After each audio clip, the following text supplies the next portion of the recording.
E ಕಾಮರ್ಸ್ನಲ್ಲಿರುವ ಎಲ್ಲ ಪ್ರಾಡಕ್ಟ್ಸ್ಗಳನ್ನ ಡಿಸ್ಕೌಂಟಲ್ಲಿ, ಆಫರಲ್ಲಿ, price ಕಡಿಮೆ ಆದಾಗ ನೀವು ಕೊಂಡ್ಕೊಳ್ಳೋ ಮಜನೇ ಬೇರೆ ಅಲ್ವಾ? ಹಾಗಾದರೆ ಯಾವಾಗಲೂ ಕಡಿಮೆ ಬೆಲೆಗೆ ಕೊಂಡ್ಕೊಳ್ಳೋದು ಹೇಗೆ? ಸೊ ಇಲ್ಲಿದೆ ಒಂದು ಟ್ರಿಕ್. ಸೊ ಅದಕ್ಕೆ ನೀವು ಮಾಡಬೇಕಾಗಿರೋದಷ್ಟೇ, ಫಸ್ಟು ಕ್ರೋಮಲ್ಲಿ ಹೋಗ್ಬಿಟ್ಟು pricebefore.com ಅಂತ ಸರ್ಚ್ ಮಾಡಿ. ಸೊ ನಿಮ್ಮ ವೆಬ್ಸೈಟಲ್ಲಿ ನೀವು ಯಾವ ಪ್ರಾಡಕ್ಟ್ನ ಬೈ ಮಾಡಬೇಕು ಅಂತ ಅಂದ್ಕೊಂಡಿದ್ದಾರೆ ಆ ಪ್ರಾಡಕ್ಟ್ ಲಿಂಕ್ನ ಪೇಸ್ಟ್ ಮಾಡಿ. ಫಾರ್ ಎಕ್ಸಾಂಪಲ್,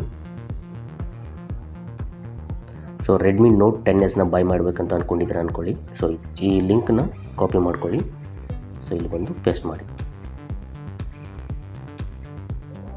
ಸರ್ಚ್ ಮಾಡ್ಕೊಳ್ಳಿ. ಈ ಪ್ರಾಡಕ್ಟ್ನ ಪ್ರೈಸ್ ಏನಿದೆ, ಸೊ ಕರೆಂಟ್ ಪ್ರೈಸ್ ಏನು, ಲೋವೆಸ್ಟ್ ಪ್ರೈಸ್ ಏನು ಮತ್ತು ಹೈಯೆಸ್ಟ್ ಪ್ರೈಸ್ ಏನು ಎಲ್ಲ ನಿಮಗೆ ತೋರಿಸುತ್ತೆ.